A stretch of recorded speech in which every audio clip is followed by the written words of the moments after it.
Real Time. I'm Avi Bernard in for Areva Martin today. Here's what you might have missed.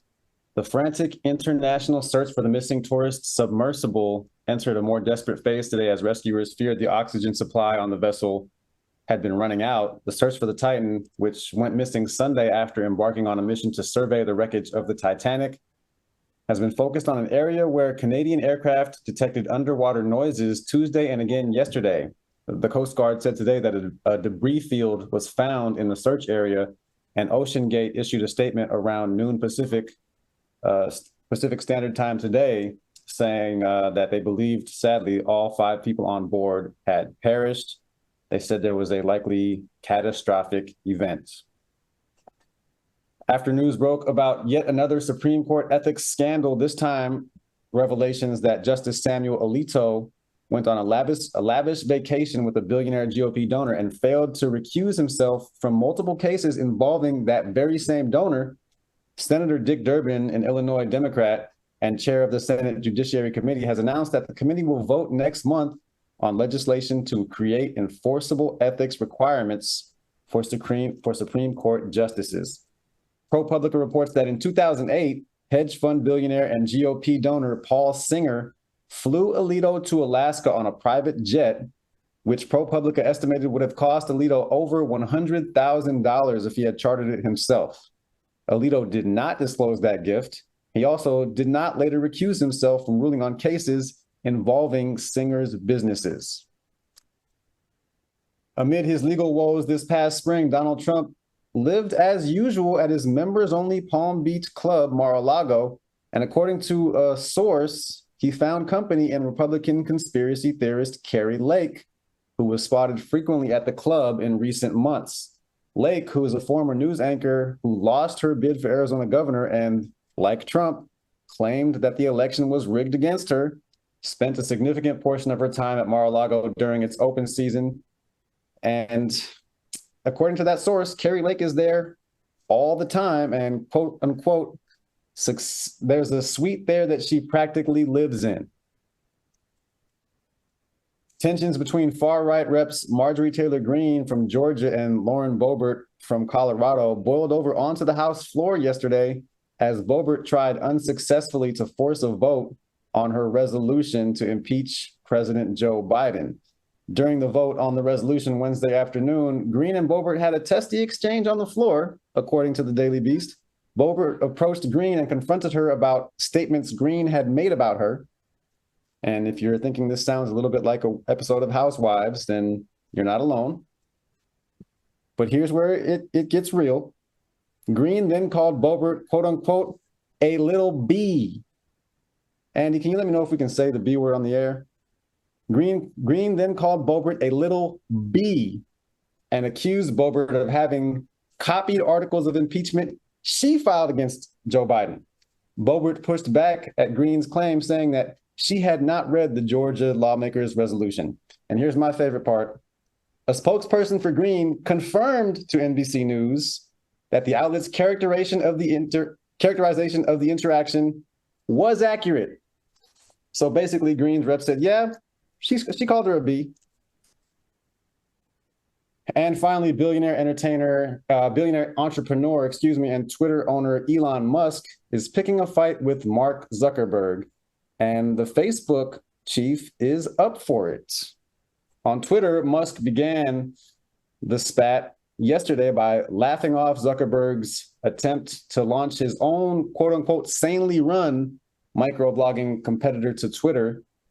And basically, he challenged Zuckerberg to a cage match. Zuckerberg said, I'll be there. We're going to talk about that with our contributors this hour. And those contributors are Dr. Zebulon Maletsky of Stony Brook University, author and historian, and former Tennessee State Senator and consultant Katrina Robinson. We're going to talk about all those stories and more when we come forward on KBLA Talk 1580. If you're not listening to Tavis Smiley weekday mornings on KBLA Talk 1580. You're missing out. Everybody wants to talk to Tavis. That's one reason, by the way, why I'm so thrilled to have this conversation with you today. The three people I always most hoped would interview me were Phil Donahue, Studs Terkel, and Tavis Smiley. Donahue's retired, Terkel's deceased, so this is a real thrill for me. And the reason why I have such respect for what you do is you have a historically informed conversation of depth and detail. Be sure to tune in to Tavis Smiley weekday mornings, 9 a.m. to 12 noon on your unapologetically progressive radio station, KBLA Talk 1580. KBLA Talk 1580.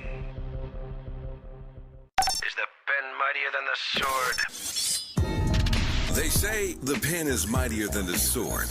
At KBLA Talk 1580, we not only have a lot to talk about, we have a lot to write about. Politics, relationships, business, empowerment, and culture. The all-star roster at KBLA Talk 1580 has you covered. That's what it's all about. Be sure to follow us on all our socials for our latest book releases, op-eds, essays, and commentaries from our hosts. And, of course, download the KBLA 1580 app as we strive to remain your most trusted, credible, and reliable source for the issues you care about. This is unapologetically progressive. KBLA Talk 1580. What up, baby?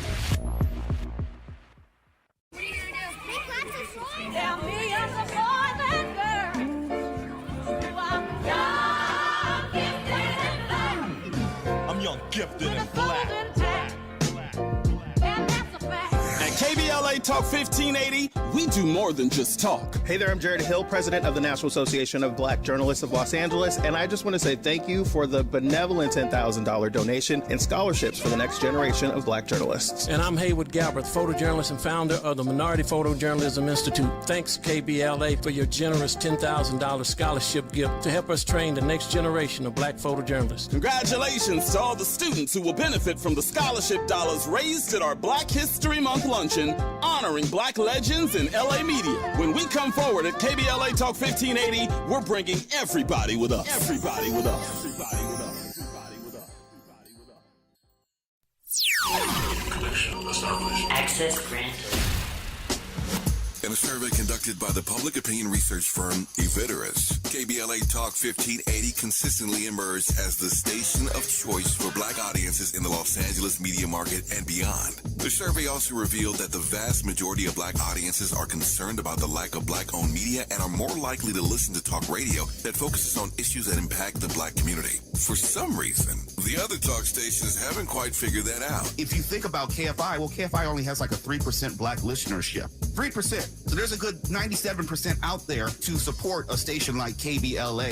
At KBLA Talk 1580, we... And we are back on Areva Martin in real time. I'm Avi Bernard in for Areva Martin. And we are joined by Katrina Robinson, who's a consultant and former Tennessee State Senator, and Dr. Zebulon Maletsky, historian, author, and associate professor of Africana Studies at Stony Brook University. So glad to have you both here. And I want to start with this very sad story about the submersible in the Atlantic Ocean that was going down to survey the wreckage of the Titanic. There had been hope that the 5 people on board could be rescued. We know that it went missing Sunday, and they had about 4 days of oxygen. It's been 4 days since they went missing, and they had heard noises, thinking that maybe that was the people on board, maybe banging on the ship and saying, trying to make noise so that they could be heard. And sadly, they found debris, and it is assumed that all 5 people on board have lost their lives. I just want to see if y'all had any thoughts about this. I know it's a story that has really captured the nation, and I know we all were hoping to be able to have those people rescued. But Senator Robinson, what are your thoughts? It's a very, very sad occurrence. I think we all were hopeful, probably up until yesterday, that something could break. And my only relief is that, I was just thinking about the state of things as they, were at the bottom of the ocean, thinking that they were still there. And I'm just relieved that everything has been resolved and we know, what happened to them. But I think it was more of a sudden event rather than them having to suffer for so long. So that's the only resolution I have. it's really disturbing to me. And really what's more disturbing is to see the trend of people actually making fun of this occurrence on social media. This is nothing to be funny about. These are family members. These are fathers and brothers and uncles and bosses. I mean, it's a tragic loss. Yeah, it never, I don't always go on Twitter and look at stuff like this. I do spend some time on Twitter, but you just always know before you even go and look for yourself that there's going to be some idiots on Twitter making fun of people who just died. I mean, I don't understand that, but Dr. Zeb, what are your thoughts about the situation? Yeah, I agree with the good senator from Tennessee. This is tragic, and my thoughts and prayers, go out to their families.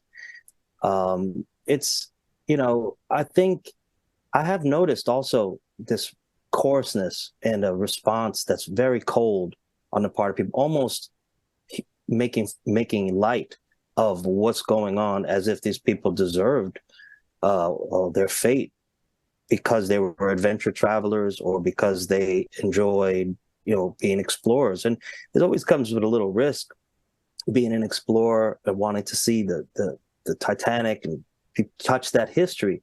But it's just tragic and it's very sad what took place there. And I think it must speak to a real, touched a chord with a lot of people, that's for sure. In whatever way they responded to it, it's definitely touched a nerve. And maybe part of it is almost like, okay, the rich have this luxury to be able to do these things and we don't. And so therefore, they don't see them as people. Mm. That's well put. That's well put, Dr. Zeb. I mean, I think you're right that people a lot of times will victim blame in the case of this situation, or if someone happens to get hurt skydiving or parasailing or scuba diving or anything like that. Bungee jumping, people like to make fun of people when they die like that, but there's nothing wrong with people doing that stuff. I mean, as you said, it comes with risk. I mean, it's not, all of those things are not anything that I'm personally interested in, but that doesn't mean that just because other people are, that it's the wrong thing to do. And have some humanity, I mean, these people just lost their lives. I mean, you can lose your life any number of ways, and people victim blame people who get killed by the police and any kind of way. And so just because it's not your experience and things that you enjoy doing in your spare time doesn't mean that you have a right to make fun of these people. But just really sad, and definitely sending prayers and positive energy to those families. I want to switch gears and talk about yet another Supreme Court ethics scandal. Justice Samuel Alito. And it seems like these right-wing justices have like these sugar daddies, and I don't understand how this is okay. This is completely unethical, and it's not like it's just some rich guy and your friend took you on a trip and that's the end of it. Some rich guy is providing you hundreds of thousands of dollars worth of perks or in-kind gifts, and you are ruling on that very person's cases. And it wasn't a small case. I believe one of the cases was worth $2.4 billion to the donor, whose name is Paul Singer. So someone takes you out and gives you these gifts, and as a result of that, you are ruling in favor of them in court. That is not how any court is supposed to work, let alone the Supreme Court. So let's start with you, Dr. Zeb, on this one. Senator Dick Durbin is now saying that they're going to try to put some more rules in place. And I mean, what can they do anything? What should they do? Yeah, this is very strange indeed. We're used to seeing maybe some of these things with other branches of government, state representatives, Congress people in Congress, or senators, being taken on these, fishing trips or different luxury trips. Here is with the Supreme Court, which is a special branch of government, governed under different rules. They're supposed to be impartial. They're supposed to be really watertight, untouchable, because of the power that they wield. And in this case, Alito's case in particular, is a very clear case where he should have recused. Taking the money is bad enough, but then ruling, as you said, in certain cases, not the money, but the favors, and then ruling in certain cases and not recusing himself is a clear violation, I believe, of the way the Supreme Court is supposed to be set up. And Justice Thomas was in the news for this as well.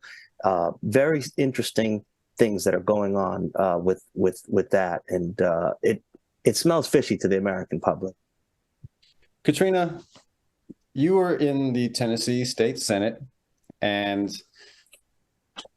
so you know how these things work. You know, like how the branches of government are supposed to operate, and even the appearance of something being unethical is not okay. Even just the appearance, even if there was no connection, no actual connection. But this is not just an appearance, because this is someone who you're receiving gifts from, and you are then rewarding them through your power in the highest court in the world. And so, is there a solution here? What can the Senate do? What can the president do? I mean, there's supposed to be 3 co-equal branches of government, but it seems more and more like once you get into the United States Supreme Court, there is nothing anybody can do to reprimand you for any action. That's what it feels like to me. Am I wrong, or what's the next step? I'm not sure if we maybe appears to me most jarring. I'm sorry, can you hear me? Yeah, we can hear you now. You cut out for a second, but you're back. I'm sorry. No, I was saying what you just said appears to be the most jarring part of this. This is the highest court in the land. I mean, even serving in the state Senate here in Tennessee as a representative, I wasn't even allowed to dinner with a lobbyist, let alone somebody flying me on $100,000 jet. I think what we've seen happen here is the lack of checks and balances. You know, subsequent to the Ethics in Government Act that was passed after the Watergate scandal, they're supposed to disclose any giving food or lodging or entertainment from someone who happens to be at their personal home or property that they own. Then they don't have to disclose it. If it's something outside of that, if they haven't paid it back, it has to be disclosed. And I think this is a terrible precedent to set by just skimming over this, because this is the Supreme Court. When you go to court in front of the judge, one of the main things you'll hear is ignorance is not a defense to the law. And you cannot say as a Supreme Court justice that you are not aware of what you need to disclose to the public as far as your public dealings. This man came before the court 10 times after the 2008 trip, 10 times. And Justice Alito voted in favor of him for a settlement for over $4 billion. $4 billion. And the same thing with Clarence Thomas and Harlan Crow. It's no different. And it just erodes the American people's trust in the court system. 10 times. I don't even get my oil changed that much. He's there every other week practically. I mean, it's ridiculous. And so Senator Dick Durbin, who is the chair of the Senate Judiciary Committee, who is supposed to kind of help oversee the courts. So he's announced that the committee will vote next month on legislation to create enforceable ethics requirements for Supreme Court justices. So, Dr. Zeb, we don't know what that's going to look like, how enforceable those things are going to be. That's kind of the word that jumps out to me in that sentence, is enforceable ethics requirements for Supreme Court justices. But if it were up to you, what would be the number one reform in court? If you had a magic wand and there was no kind of bureaucracy or red tape to go through, if it was either expanding the court or putting term limits, what would be your number one solution to helping the Supreme Court return to credibility? Yeah, well, I mean, clearly there needs to be some kind of reform. We know that much. And people talked about this after, some of the more recent decisions. I mean, the court bears a great deal of power. They recently, ruled Roe v. Wade unconstitutional. They've made significant changes in the social fabric of the nation, and that alone got people thinking about reform for the courts. But then to add insult to injury with the arrogance of accepting funds and so on, now it really calls out for a change. When Biden talked about packing the court to expand it, and it has been smaller, it's been 9, it's been other numbers, people cried out and said, no, that's not right. But this kind of action justifies some kind of intervention. The court has said to the nation and to the world, no one is above the law, and that includes Supreme Court justices themselves. So I would think about either expanding the court or getting some ethics legislation that's really going to let them know that we mean business, or because Supreme Court justices can also be impeached. So yeah, and I feel like impeachment is not a real possibility, because Republicans that have shown that regardless of how guilty someone in their party is, i.e. Donald Trump, you got me there. No, I mean, you're right. It is technically an option, but I'm just saying that I just don't think it will ever happen, regardless of what any conservative justice was guilty of.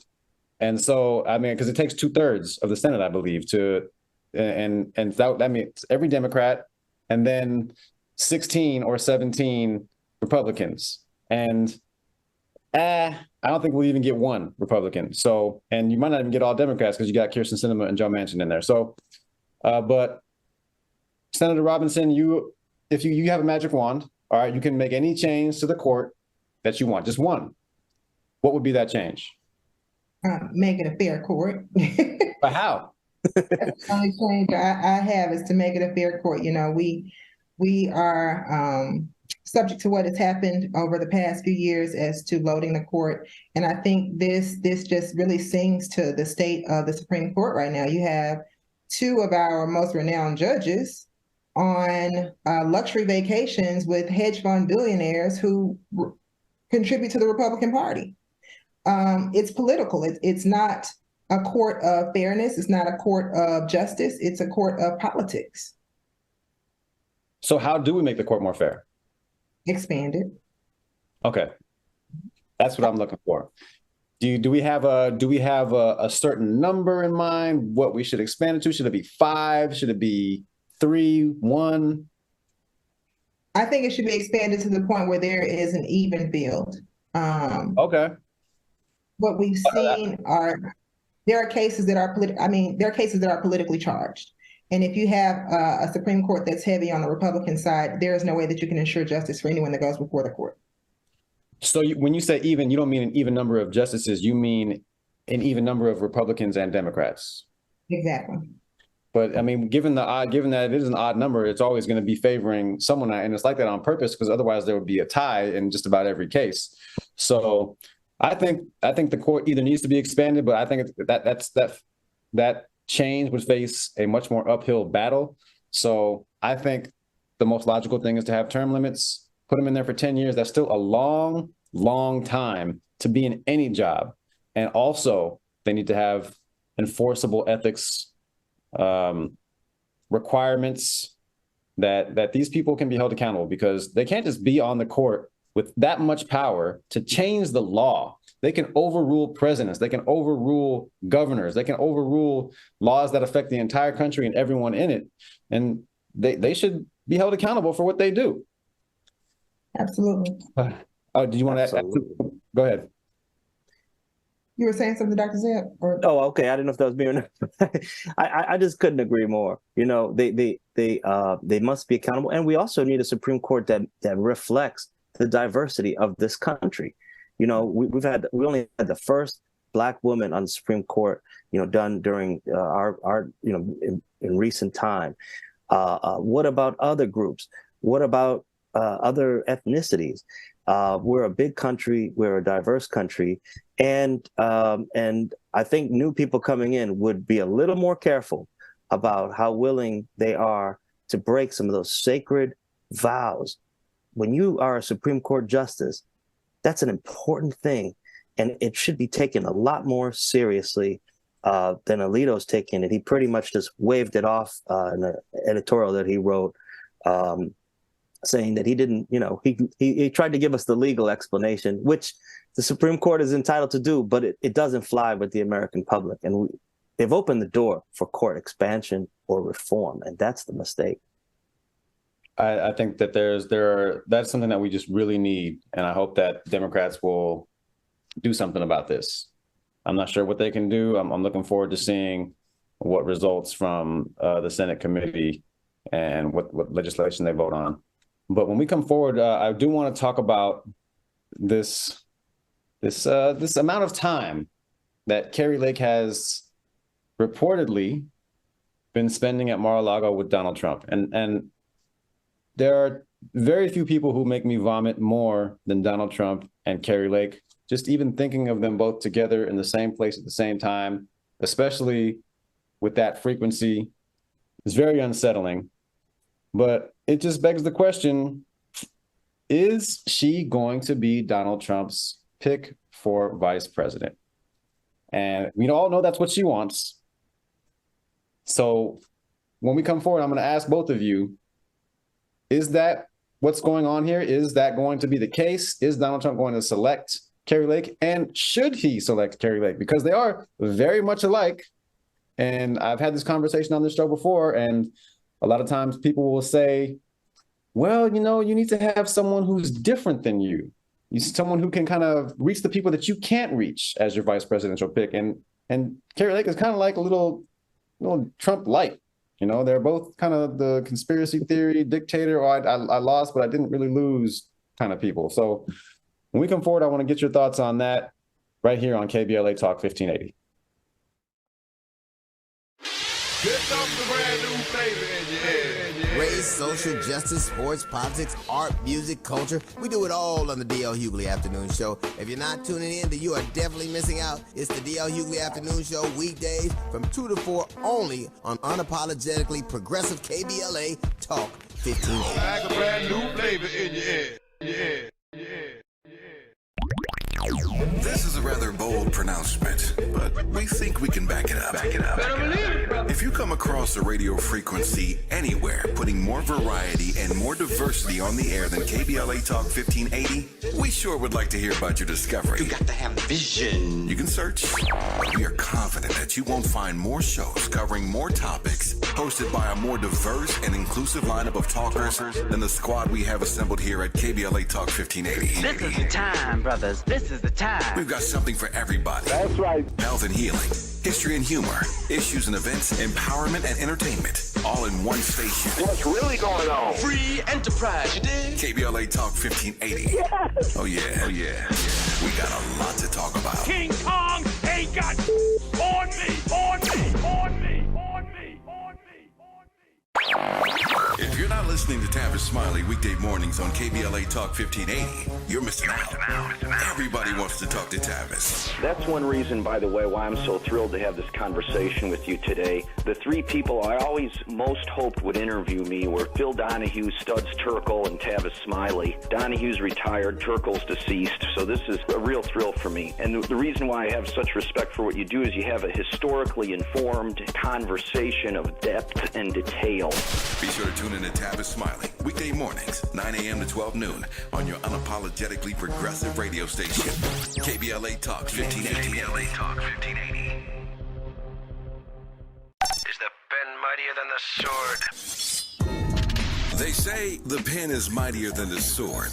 At KBLA Talk 1580, we not only have a lot to talk about, we have a lot to write about. Politics, relationships, business, empowerment, and culture. The all-star roster at KBLA Talk 1580 has you covered. That's what it's all about. Be sure to follow us on all our socials for our latest book releases, op-eds, essays, and commentaries from our hosts. And, of course, download the KBLA 1580 app as we strive to remain your most trusted, credible, and reliable source for the issues you care about. This is unapologetically progressive. KBLA Talk 1580. What up, baby?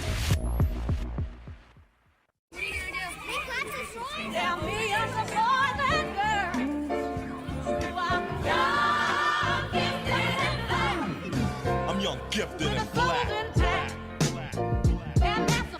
At KBLA Talk 1580, we do more than just talk. Hey there, I'm Jared Hill, president of the National Association of Black Journalists of Los Angeles, and I just want to say thank you for the benevolent $10,000 donation and scholarships for the next generation of black journalists. And I'm Haywood Galbraith, photojournalist and founder of the Minority Photojournalism Institute. Thanks, KBLA, for your generous $10,000 scholarship gift to help us train the next generation of black photojournalists. Congratulations to all the students who will benefit from the scholarship dollars raised at our Black History Month luncheon, honoring black legends in LA media. When we come forward at KBLA Talk 1580, we're bringing everybody with us. Everybody with us. Everybody with us. Everybody with us. Access granted.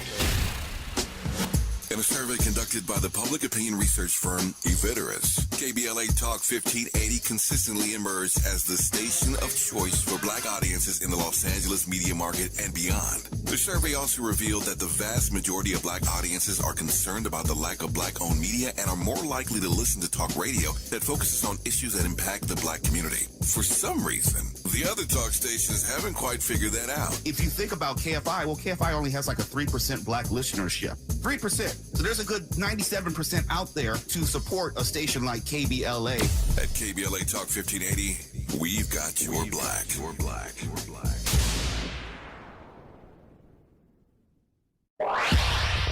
Follow the leader. KBLA Talk 1580. Follow the leader.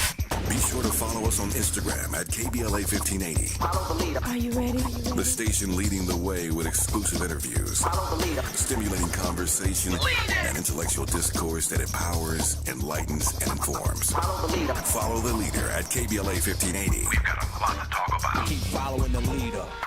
Follow the leader. Follow the leader. Follow the leader. Follow the leader. Follow the leader.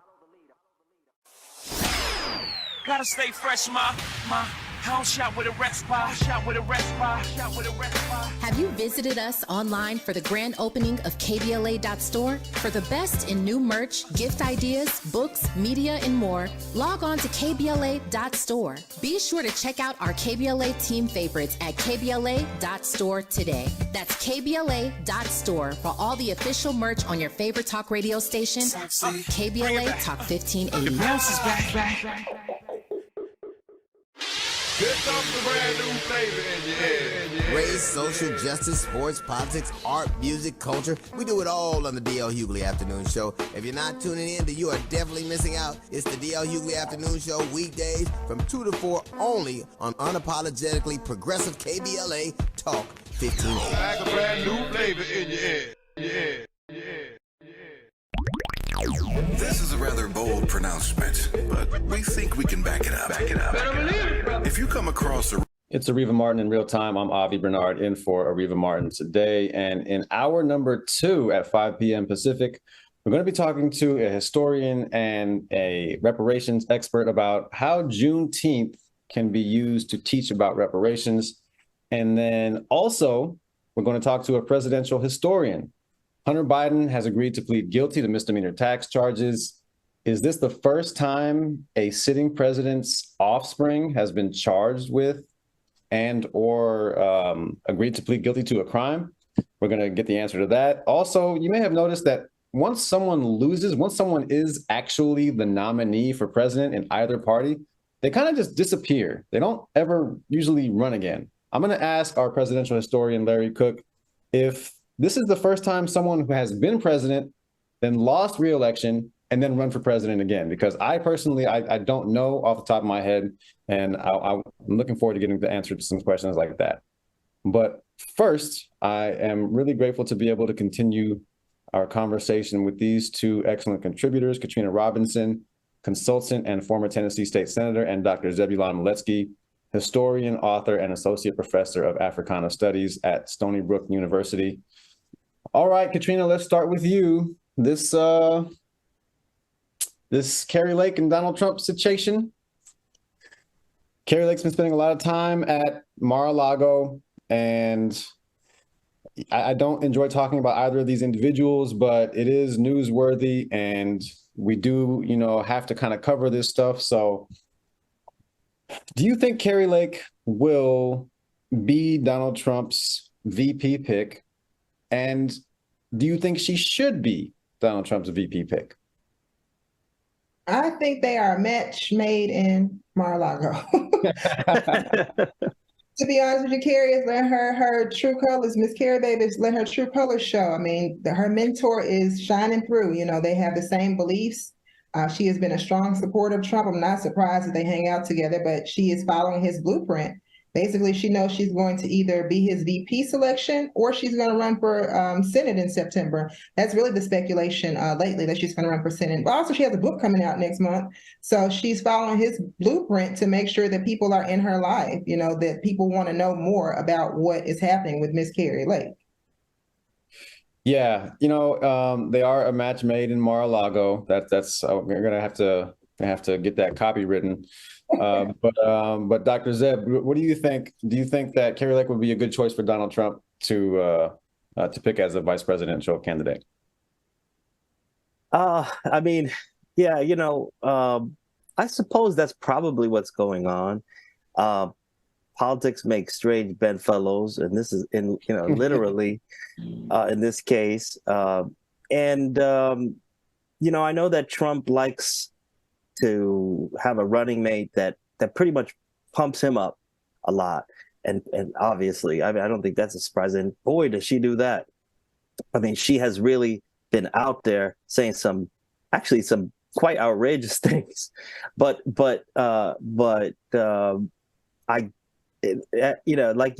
we were saying before, you usually add someone to the ticket that brings something that you don't have. I mean, she's a woman that brings, a different in terms of gender.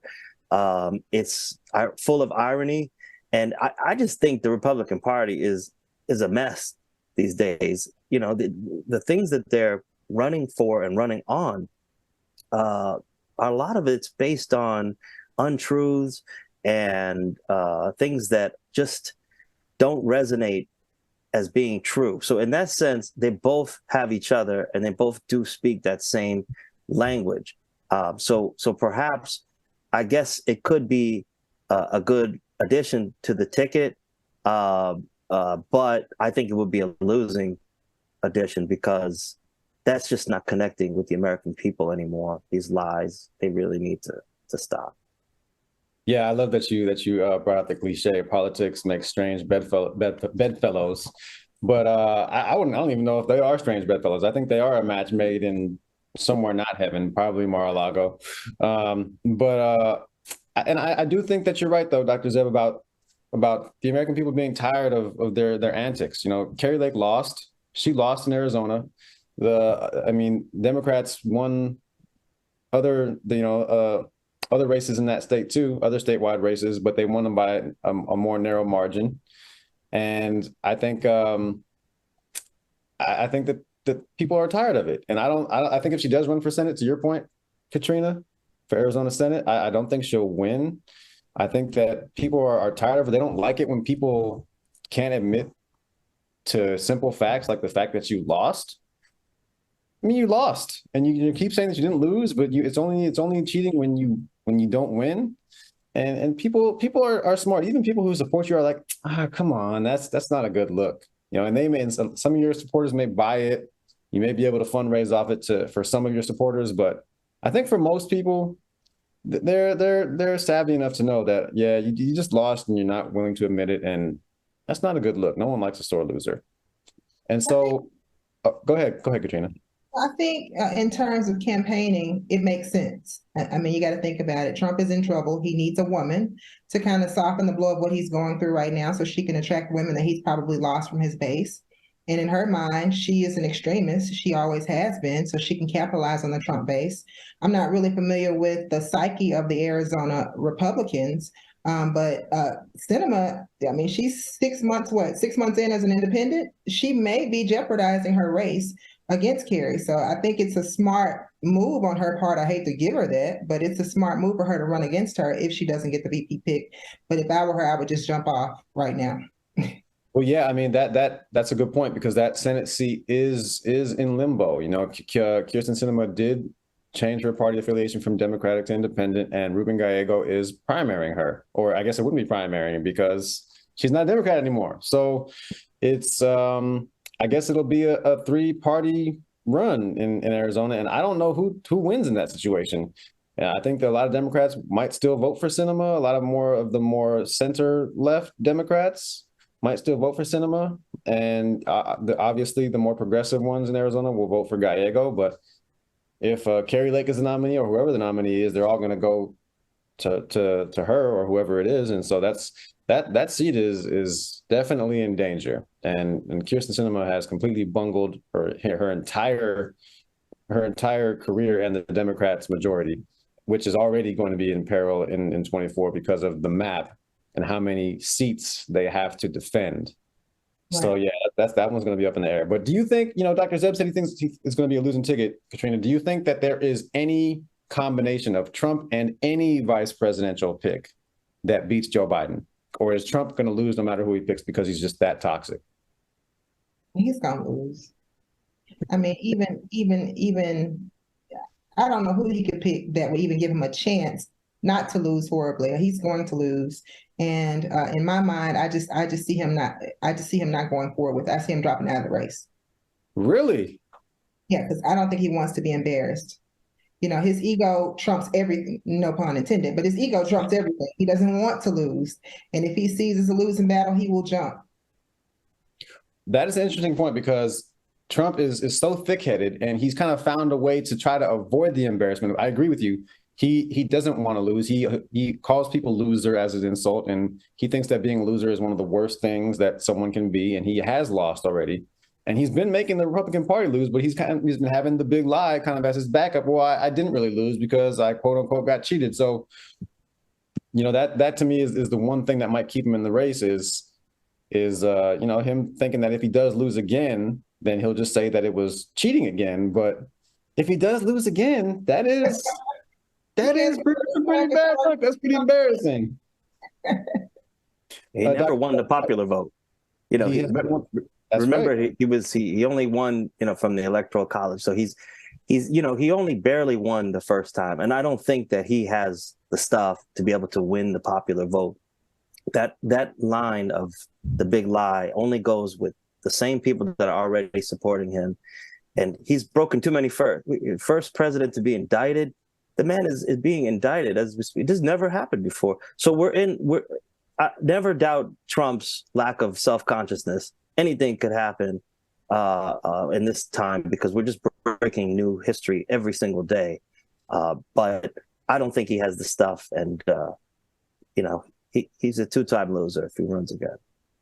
Yeah, I think I agree with you, Dr. Zeb. I think Trump is going to lose. I agree with you, Katrina. I don't know that there's anyone he can pick, but that's just my prediction and all of our prediction. And I didn't think there was any way he'd win in 2016. So you just never know. It's just you can never guarantee anything in politics, especially when even as crazy as he is, there's just a few thousand votes here in Wisconsin, a few thousand votes in Arizona, and you just never know what can happen. So, but I do think that the Democrats have their best chance to keep Joe Biden in office if Trump is the nominee and if he does not pull out of the race. But with that said, the next most likely candidate in Florida, Governor Ron DeSantis, he's pretty freaking extreme. And I know a lot of Republicans are in love with him, but he's enacted a 6-week abortion ban. I don't see how any Black people vote for him, considering his attack on Black history, the study of Black history in his state. But we'll see more as the race progresses. And when we come forward, we're going to continue this conversation. And let's see. I don't know if I want to talk about this tussle between Marjorie Taylor Greene and Lauren Boebert. Marjorie Taylor Greene called Lauren Boebert a little B on the House floor. It wasn't like a text exchange. This was on the House floor as they're conducting House business. She calls her a B, and her Marjorie Taylor Greene's spokesperson confirmed that that was the case. But, you know, maybe we can talk about, this is what I want to talk about. The Supreme Court seems like it's going to roll back affirmative action. And that will lead to presumably a lot less diversity on campus. I want to get your thoughts. You know, Dr. Zeb, you are a college professor, you are in higher education, you're an academic, and I want to get your thoughts on how the lack of affirmative action, if they do indeed do that, if the Supreme Court does indeed pull it back, you know, what that would make college campuses across the country look like. We're going to talk about that when we come forward right here on KBLA Talk 1580. Is the pen mightier than the sword? They say the pen is mightier than the sword. At KBLA Talk 1580, we not only have a lot to talk about, we have a lot to write about. Politics, relationships, business, empowerment, and culture. The all-star roster at KBLA Talk 1580 has you covered. That's what it's all about. Be sure to follow us on all our socials for our latest book releases, op-eds, essays, and commentaries from our hosts. And, of course, download the KBLA 1580 app as we strive to remain your most trusted, credible, and reliable source for the issues you care about. This is unapologetically progressive. KBLA Talk 1580. What up, baby?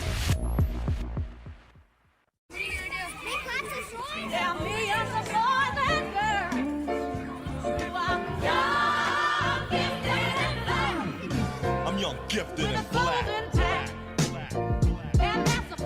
At KBLA Talk 1580, we do more than just talk. Hey there, I'm Jared Hill, president of the National Association of Black Journalists of Los Angeles, and I just want to say thank you for the benevolent $10,000 donation and scholarships for the next generation of black journalists. And I'm Haywood Galbraith, photojournalist and founder of the Minority Photojournalism Institute. Thanks, KBLA, for your generous $10,000 scholarship gift to help us train the next generation of black photojournalists. Congratulations to all the students who will benefit from the scholarship dollars raised at our Black History Month luncheon, honoring black legends in LA media. When we come forward at KBLA Talk 1580, we're bringing everybody with us. Everybody with us. Everybody with us. Everybody with us.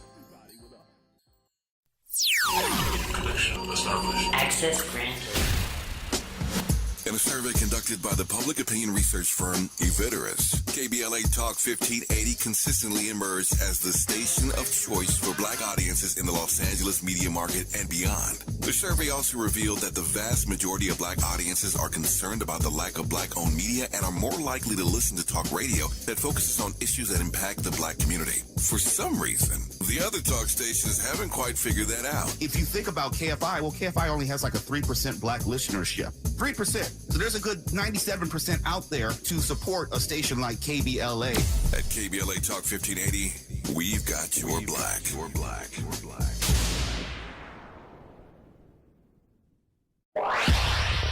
Follow the leader. KBLA Talk 1580. Follow the leader. Be sure to follow us on Instagram at KBLA 1580. Follow the leader. Are you ready? The station leading the way with exclusive interviews, Follow the leader. stimulating conversation, and intellectual discourse that empowers, enlightens, and informs. Follow the leader. Follow the leader at KBLA 1580. We've got a lot to talk about. Keep following the leader. Follow the leader. Follow the leader. Follow the leader. Follow the leader. Follow the leader. Gotta stay fresh, my house shot with a rest bar, shot with a rest bar, shot with a rest. I'm Avi Bernardin for Areva Martin right here on Areva Martin in real time. Happy Thursday to you. And I am joined by my expert contributors, Dr. Zebulon Maletsky, historian, author, and associate professor of Africana Studies at Stony Brook University, and Katrina Robinson, who is a consultant and former Tennessee state senator. So Dr. Zeb, looks like the Supreme Court is going to roll back affirmative action. It hasn't happened yet, but knowing the makeup of the court and where they stand, it seems very likely. How important is affirmative action for diversity on college campuses? Well, it's important enough that they been wanting to try to roll it back since the 70s. You know, it's it's tough because we've been through a lot as a nation around this issue. Going back to 1970s, Bakke versus UC California challenged these things as reverse discrimination, as it was called, against white applicants.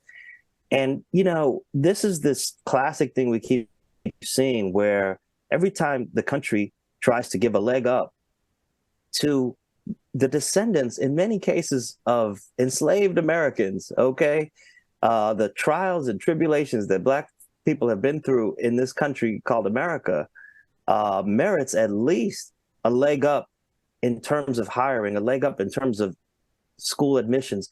But we're living in a time where that is not seen as feasible, that is not seen as being fair, apparently. But I think that they'll find that what we see is just, it's really these part of the culture wars of the 21st century that we're having now, and pitting minorities against each other, Asian Americans against African Americans, the whole model minority thing. See, we have to really check it out and talk to one another about how we can build real coalition politics in this time, because we're getting played against one another. We're the richest country in the world, or at least we had been for a long time, and one of the most progressive. There ought to be room for all. This has happened in local areas, even in Boston, where I'm originally from. Very similar case around this, and it's happening in New York, where I live now. So we're seeing the effects, and what it results to is less diversity in the end, period. That's it. Yeah, you know, I think it is, affirmative action has kind of been like a very small form of reparations. You know, as you said, kind of giving people who have been the descendants of slavery a leg up in education and gaining admission into colleges where they might not otherwise. I mean, you do have to consider people's ancestry and how for generations Black people in this country have been at a disadvantage. And it's a lot easier to get good grades when everything's good at home, when you've got resources, when you live in a good neighborhood. You don't have to worry about, you know, your safety and what you're going to eat. It's a lot easier to focus on school in those instances. And that's why I think, you know, affirmative action has been a good thing. And yeah, I think it's kind of too bad that the Supreme Court is likely going to end it. And so according to this article in Politico, they say that some of the schools with more means might be able to kind of try to maintain their diversity with household incomes and zip codes, you know, kind of pulling people from different zip codes. What do you think about that, Katrina? I think that sounds good in theory, but I don't think that it is a substantial plan to work around the clawing back of affirmative action. If you look at the 9 states where schools have kind of gone away from it, they have not been able to supplement diversity in the absence of affirmative action. And I feel like what we're doing is just taking away one of those things that could actually help change the trajectory of Black America. A college choice for a child could change their family's wealth for their entire generation to come. And stripping them of these opportunities, it just sends the wrong message. You know, there are other ways to get around it. Maybe there's an outreach program where you reach underrepresented communities, or certain zip codes are targeted for outreach and exposure to the college. Maybe there are scholarship programs put into place. But affirmative action, to me, is no different than a legacy admission. It's no different than hitting up the biggest donors of the school and their kids getting to come to school. It's no different. It's just the way that we even the playing field for each side. Very good points, both of you. And, you know, people want to talk about, oh my God, HBCUs are racist. You know, that's reverse racism. What if there were white colleges? I mean, we all know that's what most colleges are. And this is kind of helping to ensure that HBCUs exist, and then that argument is dead. Exactly. Yeah. HBCUs were born from the necessity for Black people to go to college and them not being able to go to school anywhere else. So, but you know, people ignore the facts. Before I let you both go, there is this story of Elon Musk challenging Mark Zuckerberg to a cage fight.